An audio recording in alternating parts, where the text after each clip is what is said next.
Staying in the Membrane with me, Rich Wilson. Thought we'd do a proper intro with this one. I've not done one of these for a while. I used to do these all the time. But, hello, I forget, producer Paul's pointing at the camera to tell me to look at the camera, because obviously this goes out on video as well. There we go. The magic fingers of producer Paul, which is the only thing I say, not his wife. Anyway, so, listen, we got, I don't even know where to start. There's so much to tell you. This episode that's coming up is next level. Oh, you're going to hear me I'll go on about it in a minute. It's ridiculous. But there's loads of stuff to tell you. We've got everything we do is all via my website. It's all linked up now. Producer Paul has linked it all up. richwilsoncomedian.com, and on there is our links to Radio Bath, our radio show that we do, all of the episodes that we do for this very podcast, and other stuff that we do with Mr. Tony Law. That's up on there as well. Yeah, you can play it straight off. I mean, I know you can't see everybody, but you can just play everything off the first page you get to on richwilsoncomedian.com. That's not bad, is it? Eh? And I'd like to say that I had something to do with that, but... Yeah. Join the radio show. It's great. It's a good show. It's a great show. It's on DAB, or you can say, Alexa, enable Radio Bath.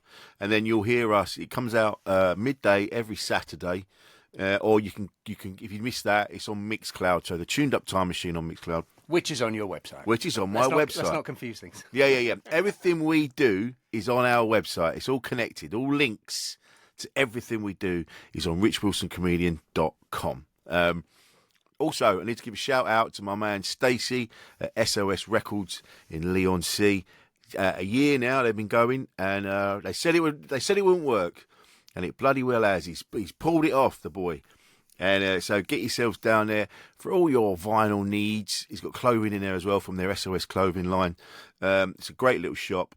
I think I've got a stack of stuff I've got to pick up. I keep telling him, put that aside, put that aside, put that aside. So I think I owe him like 40 grand. So that's going to be fun at Christmas. So I'm going to go see him. So this is for Stacey. Nice one, brother. Well done. Congratulations. Happy first birthday for your wonderful store. And Amy, producer Paul's sister, Amy Powley, they're off to America. And we had a bit of a chat, because we do a comedy night as well in Tunbridge Wells at the mighty Sussex Arms, which we won't be back doing until March. They're redoing the toilets. But Amy came down to the last one, had a lovely time, and they were telling me that they're off to America for Christmas. And she also said she's scared of flying, terrified of flying. And I said, don't worry, we'll give you a mention. So, Amy, chill the fuck out, mate. Don't worry about it. Don't worry about it. Have something to drink. Have a bag of peanuts. And kick back and relax. Don't worry about it. Listen to this. Listen to my dulcet tones, and don't worry about it. All right. What's the worst that could happen? You know, if you go into the floor, you won't even know about it. So don't worry about it. You're gonna be fine. Honestly, all jokes aside, you're gonna be fine, and you're gonna have a lovely time in America. So good luck to you and Big Knobs as well. People that don't know, Big Knobs is producer Paul's brother-in-law, and he used to do the knobs on our radio show, didn't he? He did. Well, he used to come down, spill beer all over the studio, chuck beer everywhere. I've still got that picture of him launching an exploded beer into the bin. We should put it as a Christmas card, actually, or on a T-shirt, maybe. So yeah. So Amy, don't worry about it. You're going to be fine. Merry Christmas.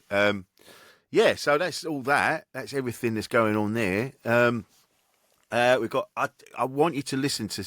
We've had some brilliant guests on our podcast over the last 5 years.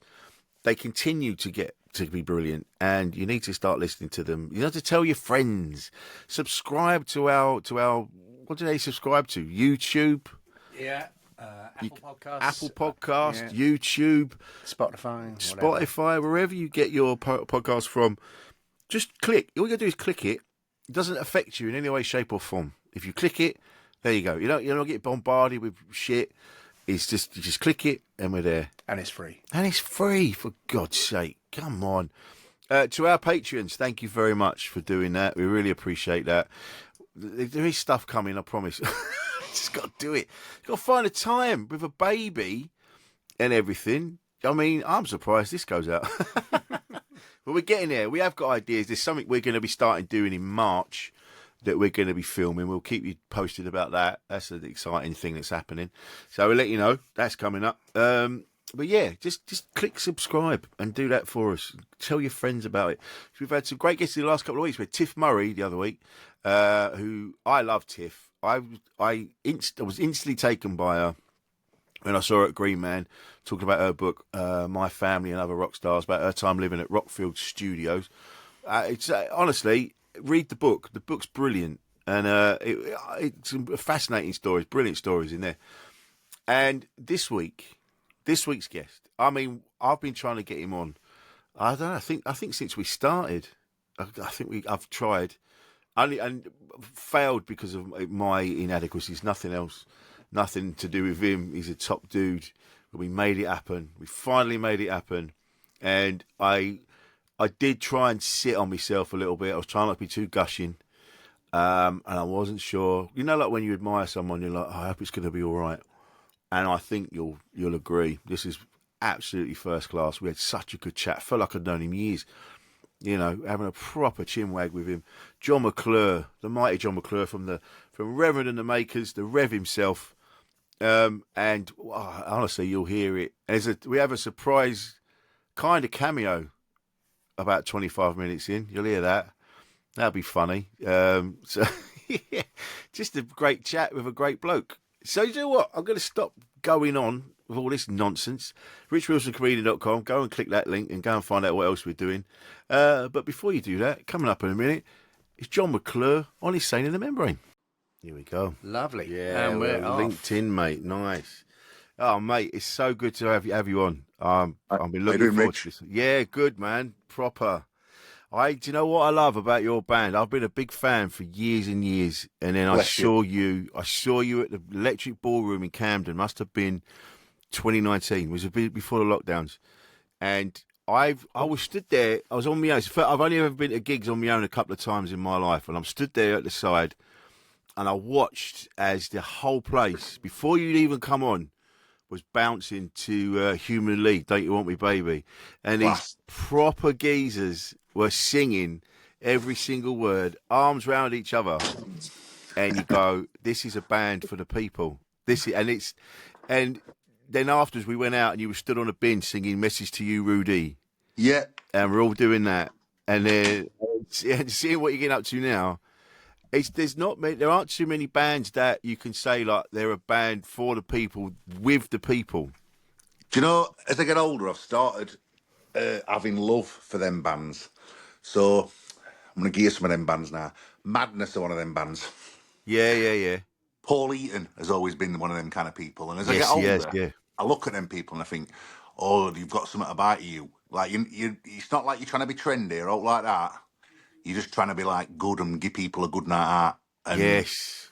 There's something kind of, you know, when you're young and people saying to you, what are you into? And you're like, oh, I just love the Velvet Underground, man. And, you know, you're trying to be a bit cool. And I mean, I do like Velvet Underground, nice one. But yeah, you're trying to be cool, aren't you? Whereas as you get older, you think, actually, you just want to be good. You don't really care about trying to be cool or trendy or any of that. Yeah. Just be for people, like. Especially now, with the way things are, people haven't got a lot of money. So if they're investing in a night out, they don't want to be lectured. You know, there's a way of talking about what's going on in the world where, without pointing fingers and going, we should do this, we should that, you can do it in a way where, look, we're in this together. It's like I think also, it's that sort of thing. We're in it together. I think also, like, when on a record, you can maybe be a bit more nuanced, right? And you can explain your point of view a bit more or whatever it is. But I think, like, when people come for a gig, primarily, they just want to have a good time, right? They just want to have a good time, have a sing, have a dance, all that kind of thing. And, like, they don't want to get ripped off. They just want to have a bit of a drink or whatever the vibe is and just have a dance. And I think it took me till about halfway through my career to, like, get that in my head. I played a gig at Shepherd's Bush Empire, and it was a charity gig. And before this, I've been trying to do that cool thing or lecture people or whatever. And because it was like a party thing, I can't remember what cause it was for. Should we just do a party set? And my manager went, every gig you ever do, now I remember him saying it, he says, every gig you ever do, from here on in, make it like that. Yeah. And that one we'd gone right, you know, like, I would say my career's done a U shape, right? And I'm at the bottom of this U. I'm in a bad place, really. It weren't going so well. And he says, just make it a party and give people a good time, right? And ever since then, it's just gone great again. So I Yeah. think I'll never go back to thinking I'm like clever or cool or whatever. There's no time for that. Them days are gone. Like, But it comes through in your writing. It comes through in your and halfway through the gig, you did a spoken word bit. You were like, I'm gonna read you a poem, and the whole place went fucking yeah.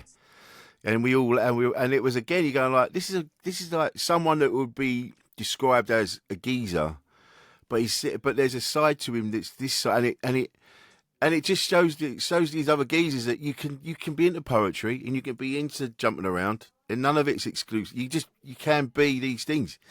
the And it was a really beautiful thing. very Sheffield thing, that, Rich, because I think in Sheffield, maybe in Glasgow a bit, you can be like simultaneously big and tough and hard and rare, but you can be sensitive and artistic and Yeah, articulate in the same way. They're not kind of contradictory things. Then, and yeah, I wish society at large would get their head around that. You can still be a bit of a geezer and whatever and all them things, them silly things, but that doesn't stop you being artistic or creative or funny or you know what I mean. yeah. You know how it is. Well, I think you hit the nail on the head there. As I've always had a great time gigging in Sheffield, and growing up with the bands from there, and like I recently read Jarvis Cocker's book, and he Class. was and that shone a light on that as well. That kind of, because it was a very industrial town, very industrial city, Yeah. but also there's this creative, beautiful, softer side, and it just works. And and I didn't realise till you've just said it. I'm like, fucking yeah, that is Sheffield. That's Sheffield all day long.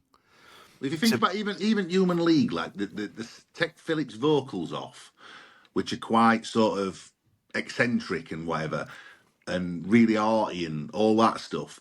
And the music's like super hard. It sounds like a steel factory, right? It's like hard music. But then there's this kind of thing on top of it, what just takes you to another place. And I think that's even though all our bands sound different, Paul. I mean, look at Richard Hawley. He's like you Yeah, meet him and he's like the gruffest man in the world. Right? And then he opens his mouth and he like a pint of Guinness comes out, right? And it's a very Sheffield thing that he's the toughest, gruffest man in the world, Hawley, but then he's got this beautiful soul. I love that. I think that's Sheffield's even the physical geography of the city, like we've got old steel factories that unlike in maybe London and Manchester, there's still old crap steel factories. So you've got old industrial land which looks ugly from outside, and inside there's artists and painters and yeah, comedians and little magazines, and it's a cool place to live, Chef, because it's still cheap. You know what I mean? yeah. I've had some good nights out in Sheffield, especially in the Washy. I've been in there so many times, and Yeah, I've never had a shit night. I've never come out there going, ah. The only time I got the ump was because I was with the people I was with, and I'm like, look, all I'm doing is standing in the rain. I want to be inside having a jump around. I'm standing yeah. with you lot in the garden. But you get to watch like a member of ABC DJing, and you get like Pete McKee's like painting murals, and it's a class place. And I think there's a lot of places. There's like Leeds as well. I was listening to John Robb's Art of Darkness, the history of goth, and Great. he was talking about goth basically started in Leeds, and you're going, Is I it the didn't cult even know and that. all that? Is it Sisters of Mercy or cult there Yes, from Leeds, that's it. right? All of them, and you're going like Soft Cell, like Mark Arman was banging around and all that, and these towns that have this industrial, like, they're industrial town cities. But like we say, there's this real creative vein going through the middle of all of them. Well, Jarvis Cocker's got this theory that the bass in Sheffield music is a little bit louder than in other cities. Because he says, like our practice runs in an old steel factory, right? What they would Yeah. have called a little mester's yard. So one forge, chisels, hammers, all this. And Jarvis reckons that we all turn the bass up in our songs to drown out the hum of the machinery or the clank of the drop forge. I mean, it's probably nonsense, right? But it sounds class, that, doesn't it? I mean, Sounds come on. fucking brilliant. Yeah, that's a yeah. I can actually see that. But what I love about your band as well is that it's a band. You're a band. Like watching you, like everyone. There was no like you're the front man, but then it wasn't like look at me, look at me, look at me. It was like, yeah, we're the band. You had Laura, doing her bit, and then you had the other guys doing their bit, and everyone got mentioned, and everyone was in it. And it again, you go like, this is a band. Well, this is And I probably love going that. along. This is probably going a long time though, is because like we're getting to be like the bloody fall now. Like we've had a few members because I'm 43, right? So I've been doing it 20 years. We've got this big 20-year anniversary show in Sheffield next year in Park, right? Amazing. But when you've been doing it a long time, people come and go because life gets in the way, and it's not, this life that we lead. Same in comedy, innit? Like it's not for everybody, Yeah. and some people end up just checking out. So we've had a lineup that's changed a bit over years, but what I think is good is there's so many musicians up here. Like I could fill slots in Makers 10 times over with class people. Mm. So we're lucky that we always get good musos come in and people who want to do it and stuff. But it is, I don't know how to say this. It's like a vocation, this life. It's not for everybody because it's hours are ridiculous. You're always at work, right? You're either Yeah. hyping up your latest single or you're going on a podcast or you're going to. We're doing this shop in Meadow Hall. That's it. So Yeah, I we're saw that. going to Meadow Hall in a minute to like look at this. You know what I mean? Like we're always grinding, so it's like it's not for everybody. Let's say.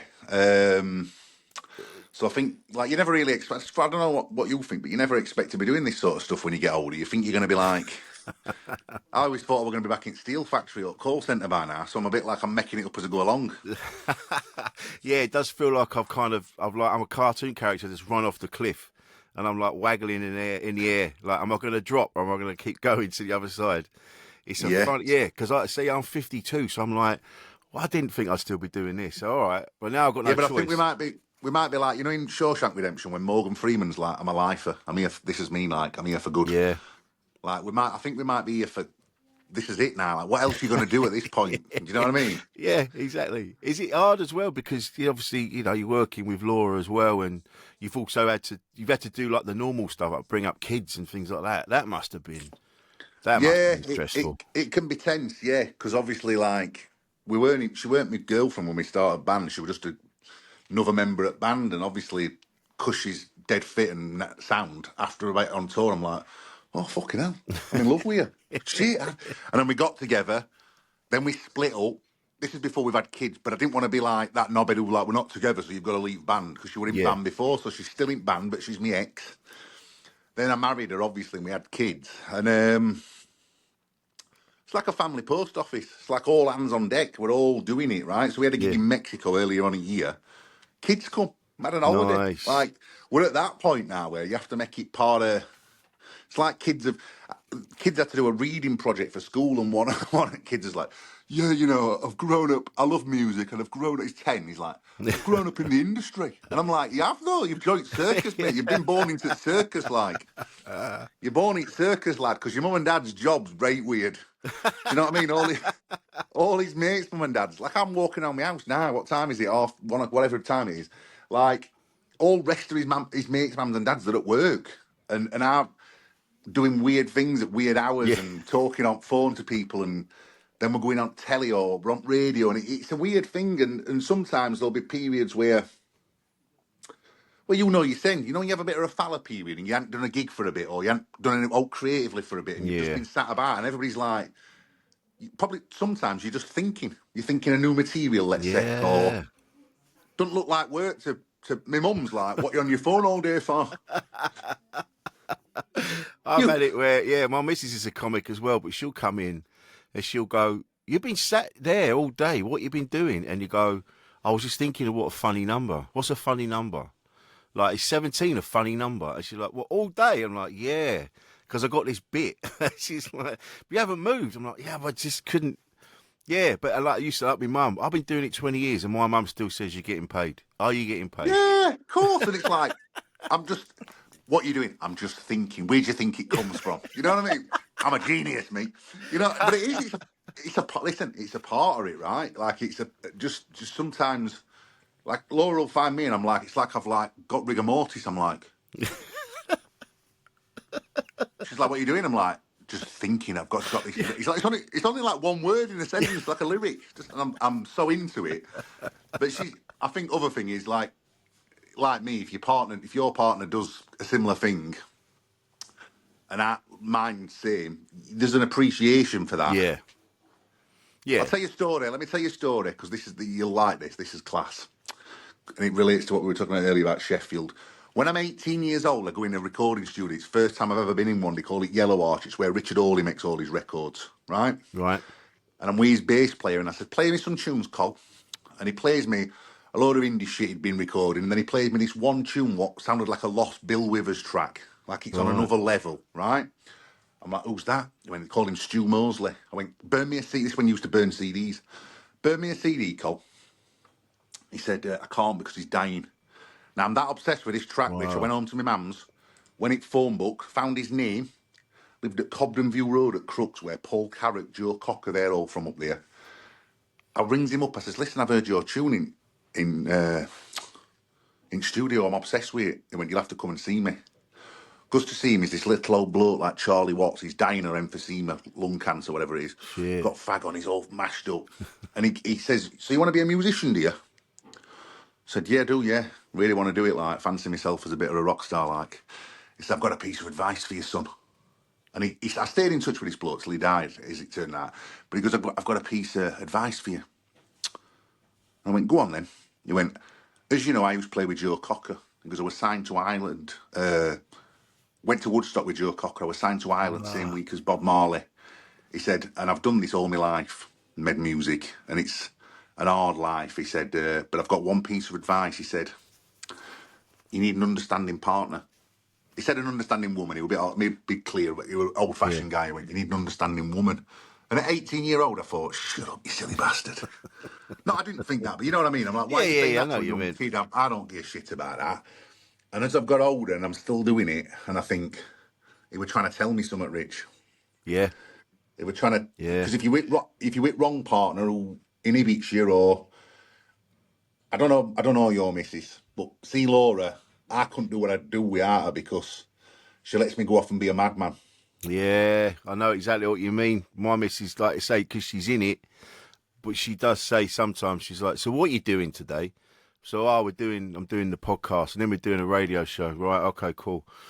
Right, yeah. And then I've got my gig, and then I've got, it's right. Well, we got to take our little fella Bodie. She's like, we've got to take him to the thing, and we've got to do that, and we've got to do that. And I'm like, yeah. Listen, I've got to do this. And she's like, all right, well, I'll sort out the boy. You go and do that. You go and dick about in the studio. Yeah. And she gets it. Yeah. It's hard to explain sometimes I think about it like Harry Potter, and in Harry Potter there's like magicians, like musicians, comedians, actors, and then there's muggles, like everybody else, right? And it's hard sometimes to explain to muggles, like, because I'm not turning a tool, don't mean I'm not working. It's still a thing that we do, right? And it's I think this is creative person's problem, because you've got to still earn a few quid and whatever. You have to have a foot in both camps. You have to think where money's coming from a bit at the same time. Yeah, and it is that coming from the working class background where luckily my dad went to art school, so he kind of got it. Yeah, but there is still that, like, my mum's proper working class, and she's just like, just get a job. When I told her, I was like, I'm thinking of training how to be a barber, mum, just to learn how to do it. She was over the moon. She said, oh, finally, you're going to do something proper with your life and all that. I'm like, yeah, I am doing something proper. This is just a side thing.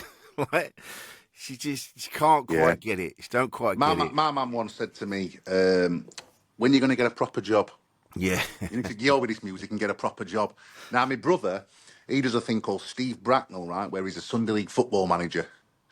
And he's at a point now where he's getting 1.5 million views on TikTok with these comedy clips he does, right? And he's flying.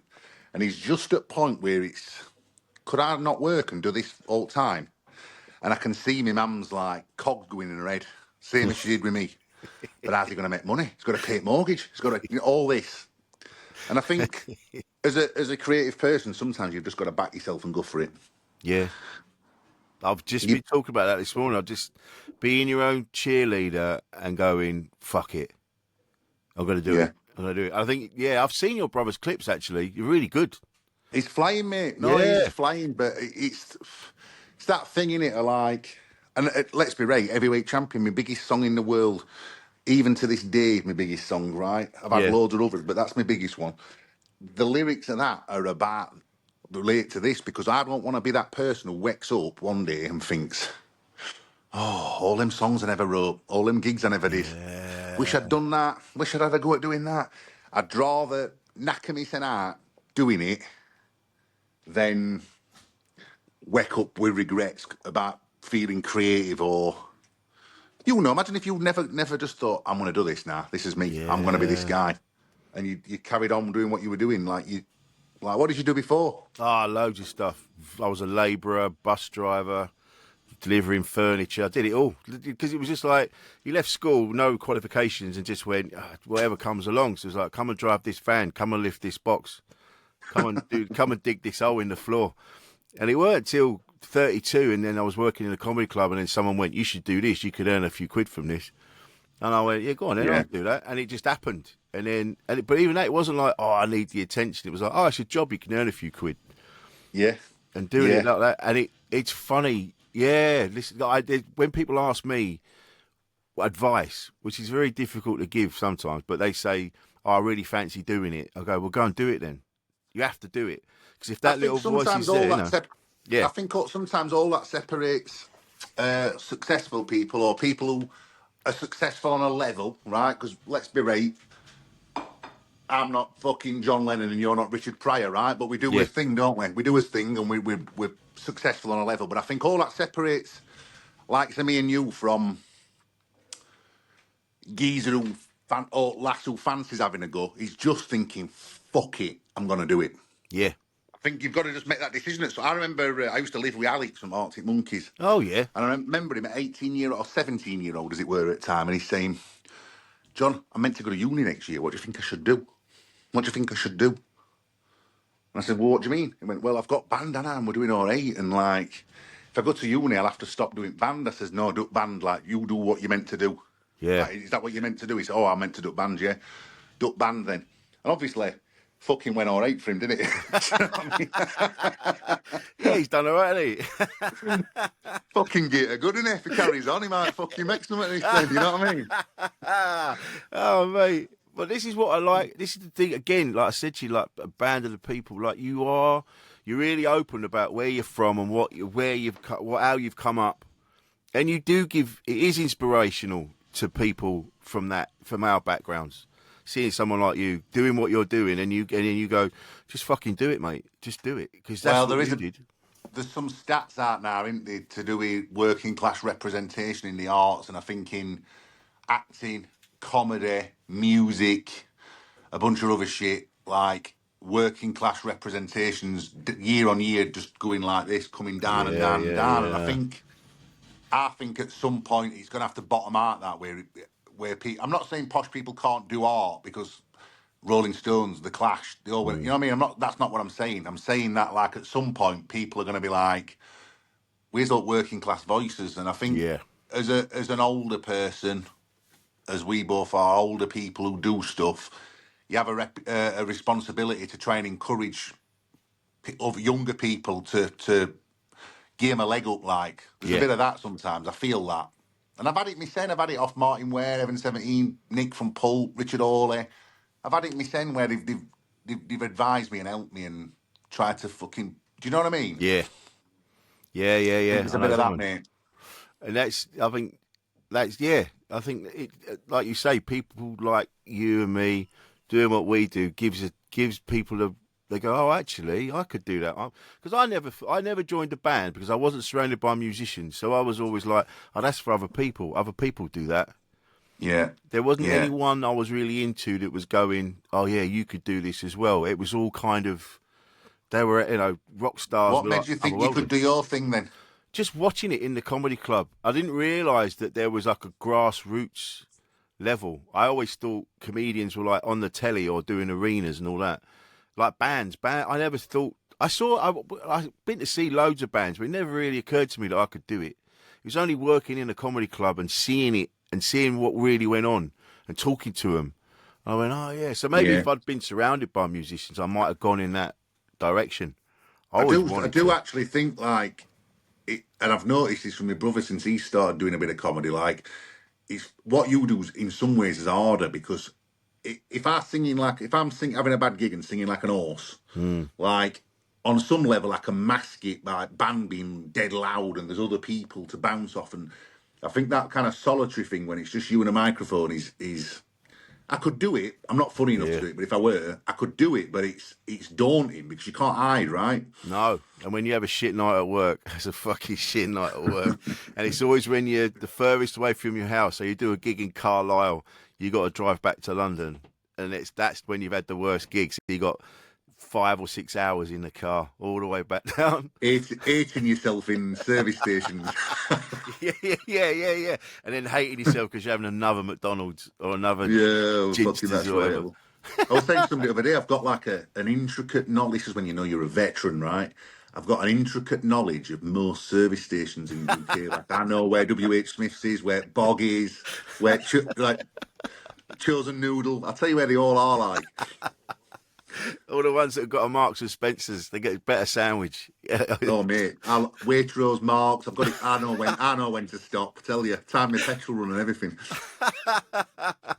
I think that's it. There's certain things like especially like if you're in a band or you're doing whatever you're doing that means you're on the road a lot. If you can't call yourself a veteran till you've eaten a pot noodle with a teaspoon in a travel lodge. That's when you know you've fucking made it, mate. None of that. It's gone. Hello. Hello, mate. Are you there? Yeah. Hello. This is a right. Do you want a clanging name drop? Robbie Williams will ring. Robbie Williams will ringing me. The mad one, isn't it? Mate, this is what blows my mind. This is like you were just talking about making that step and going, fuck it, just do it. If I hadn't have done it, I wouldn't be talking to you. And that blows my mind. And I'm not blowing smoke up your ass, but it's like I said, I've been a big fan. I get a joy, I'm not going to lie to you, I get a joy out of music people, comedy people, people whose work I like, who I think are funny or talented in their own field, whether that's music or whatever lane it is. Even footballers, especially footballers, right? Yeah. What they do to me is magical, right? When somebody who I respect in their own field says nice one, thinks I'm sound or says hello or whatever it is, I get such a buzz, Rich, and it's worth £1 million to me, that, because I think to myself like, oh, I love you, you're class. Like, and if you think what I do is class, I'm buzzing, and that's that thing about like never stop being a fan. You know what I mean? Like, yes, I'm always a fan, me. Whenever I see talented people and like there's a bit of a vibe with them and whatever, I feel so happy after, because I think, no, I love you and you're class. You know, and I'm not blowing smoke up your ass, mate. What you do is brilliant. You know what I mean? So, thanks, mate. It's a pleasure to talk to you.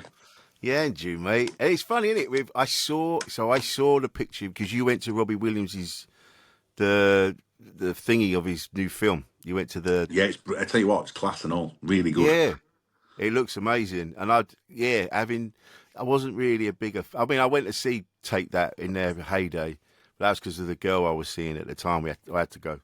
But they were fucking brilliant, actually, live. They were really good. And then, it's weird. I've just only come to know him last few weeks. Not few weeks, few months, like. But what a nice fella. What a lovely bloke, like. And I think just shows you, doesn't it? Like, you know, experience. That's what I mean about it being magicians and muggles. Like, we're creative people. I feel really at home because I'm chatting away. I chat to you for 3 hours and I'd still have shit to say, right?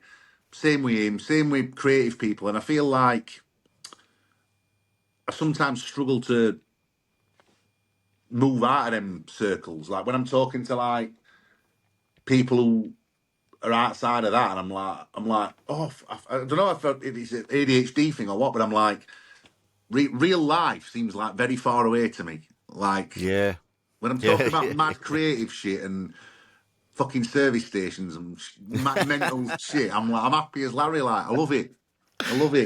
I know exactly what you mean. There's just that, I just want to talk shit all day. Just go off on one. Do you not think there's a bit, going back to what we were saying about not wanting to go back to doing a sort of regular job or whatever, do you not think there's a bit of that with creative people and all, where it's like, I'm just trying to never grow up. There's a bit of that Peter Pan thing where it's like, all I Yeah. really want to do is fuck about and do what I want, right? So if I can develop a sort of system where I get paid for doing that, I'm Yeah. laughing. Well, I don't have to work with some knobhead who's just giving me shit, and I'm walking around with a broom all day, not knocking people that have to do that, because I've done that, and because I've done that, I can't go back to it. I can't go back to it, and that's what fires me up. That's what pushes me on. I admire them people because I'm frightened of Yeah, it. Like I'm frightened yeah, of like having to graft dead. I used to work at call centre at one bit, and this is awful. This I'd realised there was this bloke who were dead in Norwich. When I worked for Norwich Union, right, and I realised there was this bloke who were dead who lived in Norwich. He'd been dead a couple of years, but he was still on system. So he used to get all my work, and he used to put it in his tray, like digital tray. yeah. Right, and Right. then I'd tell me boss, I'd be like, yeah, I've done my work, sound, it's all done. And I knew that my band were going to take off, right? So I thought, I'm only Yeah, here for 6 months, so by the time she cottons on, I'll be gone. And now, like, all these insurance things just in this tray, and I'll just sit there pretending to have done my work. And I've spent the rest of my life, like, trying to not have to do that for real. I yeah. feel like there's that in trays waiting for me, and I don't want to fucking deal with it, like, do you know what I mean? I keep seeing this broom leaning against this wall, and Yeah. it's got my name on it. I can't. Come on, Rick, I can't. sweet me. Yeah. Come on, mate. Come on, mate. You know you want to. I can't. Oh God. Even talking about it fills me with dread. But that's mad that Robbie Williams just giving you a call. I fucking love it. Listen, I love it though. Like I love Yeah. it because, like, I just think, like,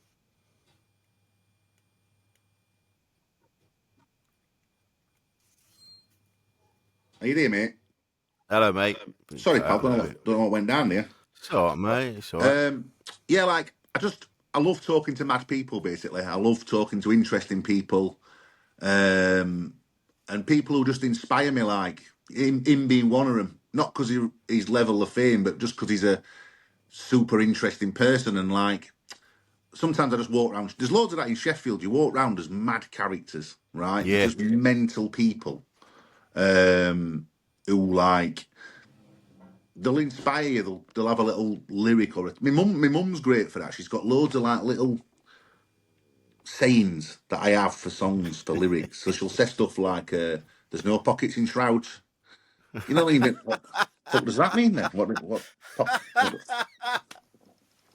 you know that kind of shit? Like Yeah, I love that. And you have to figure out what it means, because you go, I she think it's says, positive. she said, I've got a lyric on my fourth album, and my mum says, "If you kick one man round here, they all bleeding limp." Right? If you kick one man, everyone's gonna limp. And I thought, "Oh, there's a lyric there. I'll have that." Right? Yeah. And just I find in like me and you've been chatting. I probably have some what we've chatted about, and it comes back to me when I've got guitar out or I'm sat with my mate Dan writing tunes. They come back to me, these things, and I'll think, "Oh, that fucking thing we were talking about on that podcast, fucking hell, be a good song subject." They come back. Yeah. I mean, where do you get your material from?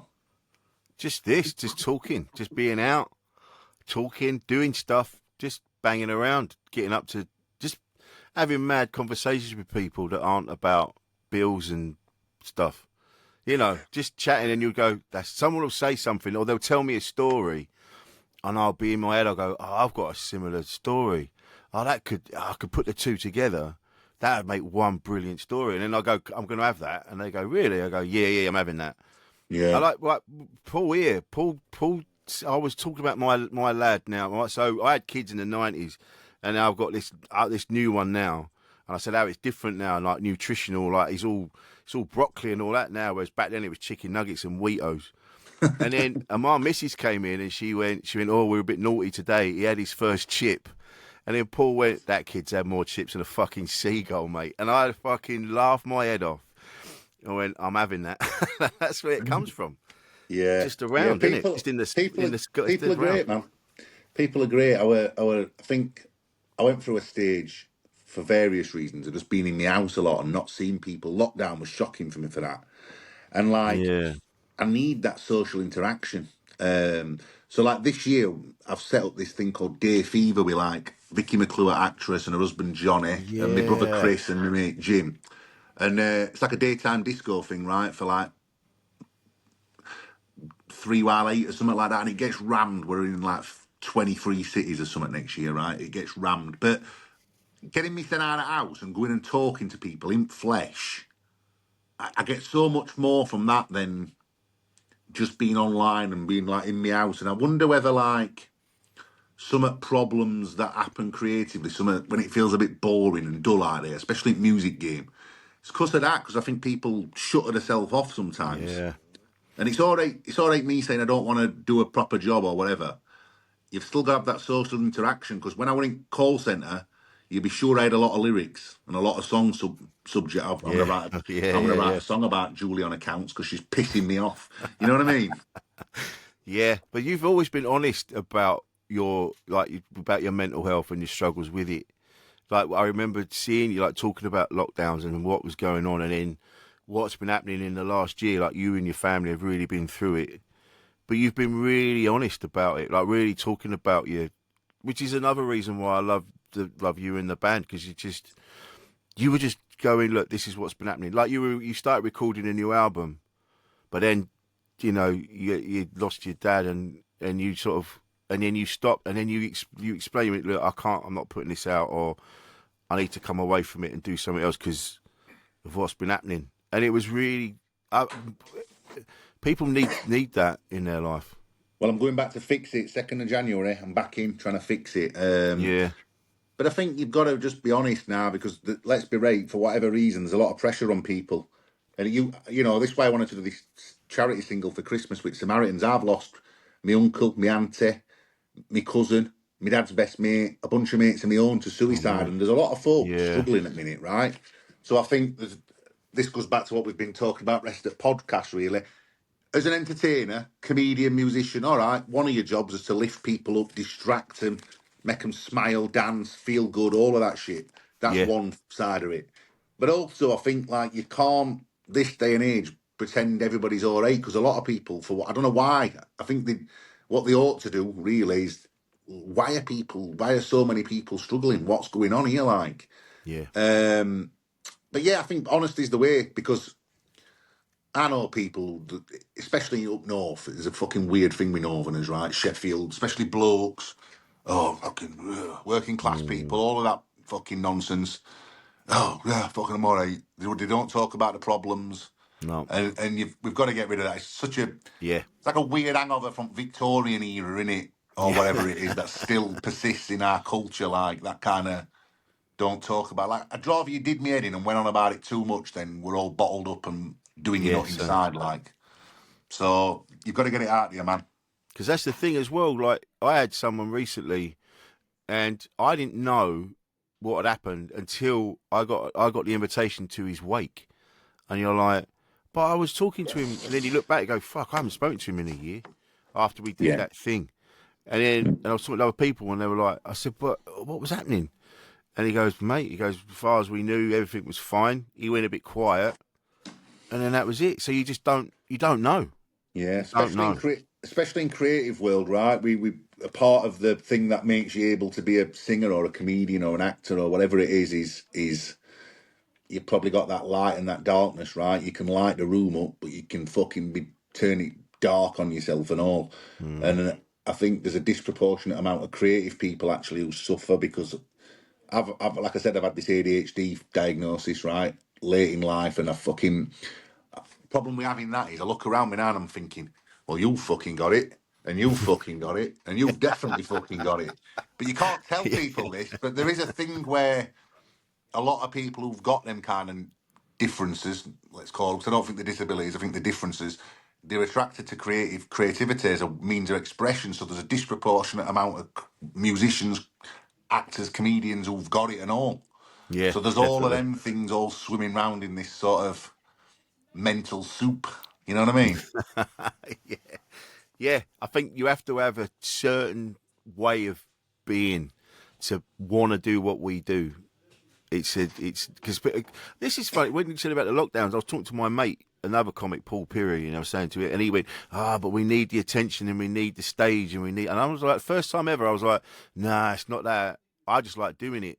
I like doing it. I like seeing a room full of people lose their shit for half an hour over some stupid thing I've said about me knob, and like, and that, and that's what I love. It's not about. I don't need the attention. I need that.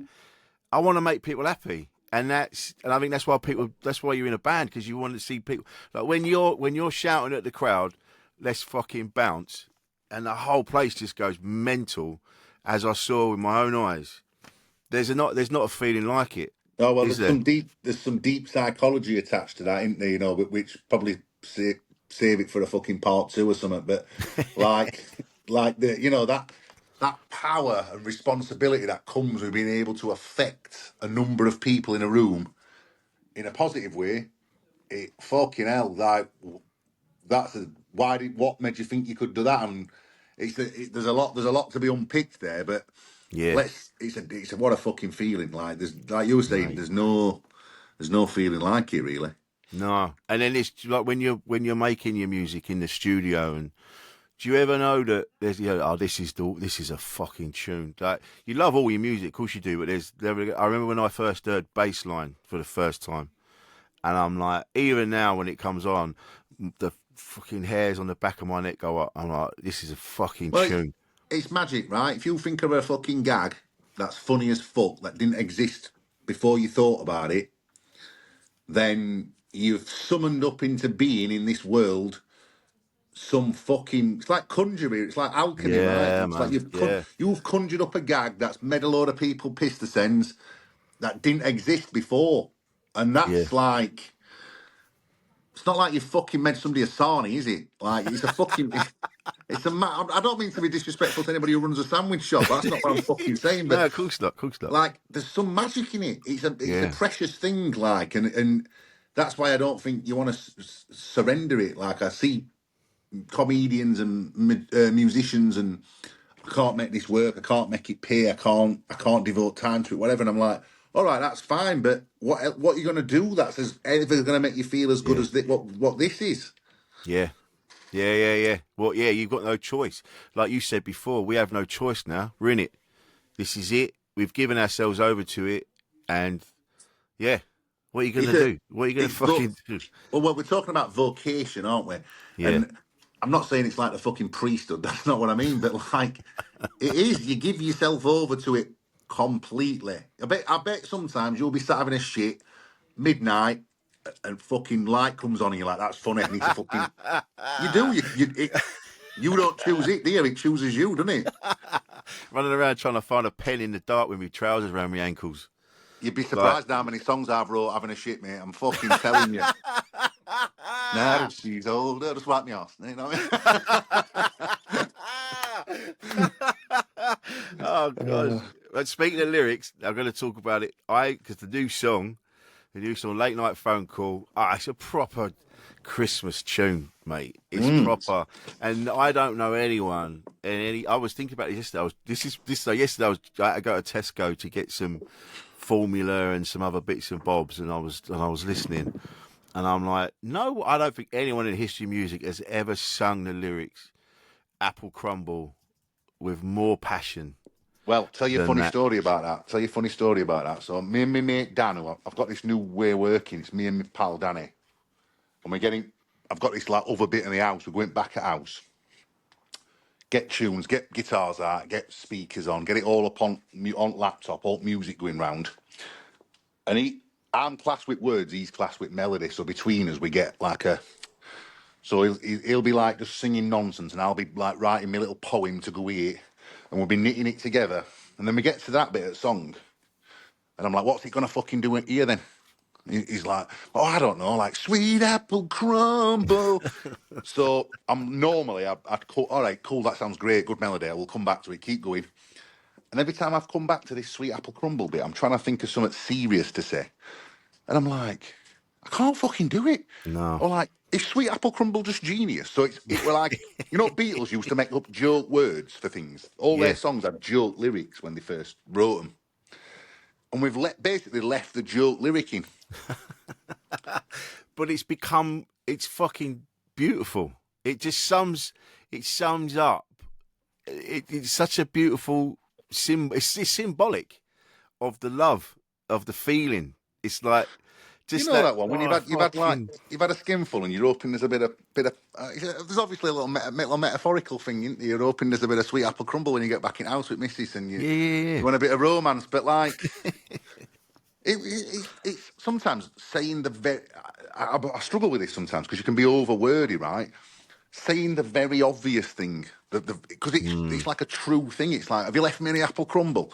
It's that like, and sometimes you're like, oh yeah, my missus leaves me a bit of snap out, and I come home. It's just a normal, you know what I mean? It's one of them like. It's such a beautiful lyric. It's a beautiful lyric, and I don't want you to change it. And I'm glad you haven't changed it. Well, I'll tell you a funny story. love When it, mate. I got at match now, I'm a Sheffield Wednesday fan, right? Got to match, and there's people like I'm having a fag outside on back, and they'll be shouting it down to me. And I'm thinking, and it's like it's gonna start haunting me. Like everywhere I go, people keep coming up to me with like fucking apple crumbles and giving them to me. I got like a fucking little. Somebody give me like a little apple crumble over there in a box. I'm like, what the fuck am I going to do with that? I'm at a football match. You're gonna end up with diabetes. Fuck, I'm on my way with it already. Don't worry about that. Oh, mate. Honestly, John, this has been first class, mate. I'm so pleased we got to do this finally. Top man. So where's the song available? Is it available everywhere? Just go on my social media. There's a link. You can watch the YouTube video, donate to Samaritans, download it, stream it, buy a CD. All counts for chart push. We've no chance of getting number one, but we're going to pretend we have anyway and raise a load of money for Samaritans.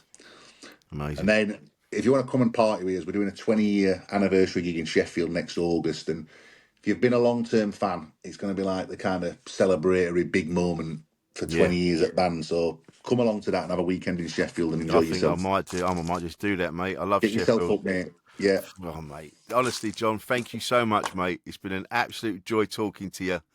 All right, mate. God bless Rich. Cheers, man. This has been Insane in the Membrane. This has been Jon McClure, the Reverend himself. I've been Rich Wilson. We'll see you next time.